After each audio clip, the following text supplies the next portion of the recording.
उद्धार केन्द्र पहिला नै आवश्यक थियो, तर चाहिँ हामी राष्ट्रिय प्रकृति संरक्षण कोष अन्तर्गतको जैव विविधता केन्द्र सौरामा डिपेन्डेन्सी थियो। त्यसले गर्दा हामीले एउटा बाघ लगायत वन्यजन्तुको चाहिँ समस्या हुँदा वहाँ खबर गरेर अनि तुरन्त द्रुत रूपमा चाहिँ रेस्पोन्स गर्नलाई हामीलाई समय लागेको कारणले मानिसमा चाहिँ एउटा वन्यजन्तुप्रति प्रतिशोधको कारणले वन्यजन्तुहरू मर्ने र चाहिँ अथवा वन्यजन्तु आफै समयमा हामीले नियन्त्रण नगर्दा वन्यजन्तुले मानवीय क्षति गर्ने क्रम पनि बढेर चाहिँ यहाँ मानव वन्यजन्तु द्वन्द्व चाहिँ एकदम चर्कियो।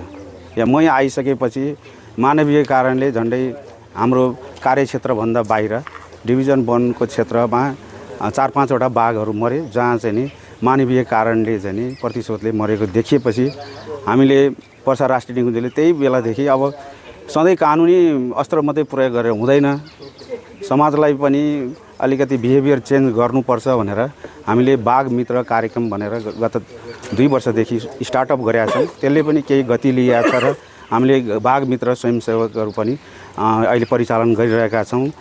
तर त्यति हुँदाहुँदै पनि हामीलाई यहाँ यो आयो त्यो रेस्पोन्स गर्नु पर्यो भन्दाखेरि हामी कहाँ यो रेस्पोन्स गर्ने चाहिँ नि समस्या परेको वन्यजन्तुलाई नियन्त्रण गर्ने टोली यहाँ नभएर अनि सधैँ चाहिँ नि सौरामा एनटिएनसी प्रति परनिर्भरता चाहिँ बढिरहेको थियो। त्यो चितवनमा एनटिएनसी एकल आफैले मात्रै त्यो सञ्चालन गरेको छ भने यहाँ हामी सहकार्यमा न्यूनतम उहाँले डाट प्राविधिक र यो एउटा सवारी चालक सहित अब एउटा डाट प्राविधिक र यो उपकरणहरू औषधि चाहिँ छ। त्यसको चाहिँ अब डाक्टर भेटनरी डाक्टर हामीले नै यहाँ उपलब्ध गराउने हो।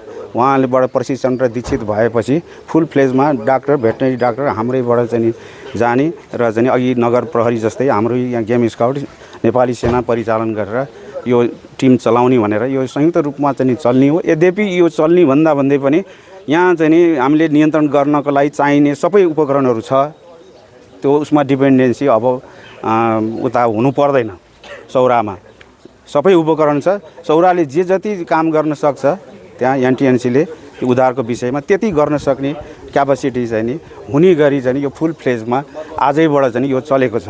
यद्यपि अब कर्मचारीहरूलाई प्रशिक्षण दिएर त्यो हिसाबले चाहिँ हामी अगाडि बढाउन हामीलाई केही समय लाग्ला। तर अब अहिले नै भयो भोलि नै भयो भनेदेखि हामी हाम्रै हिसाबले नजिकको ठाउँमा परिचालन हुनलाई चाहिँ नि त्यति समस्या छैन। आउँदै जाँदै गरेर चाहिँ हामीले समस्या भोगिरहेको थियौँ। हामीले सकेनौँ, ब्याकअप चाहियो भने थप झिकाउने छुट्टै कुरा हो।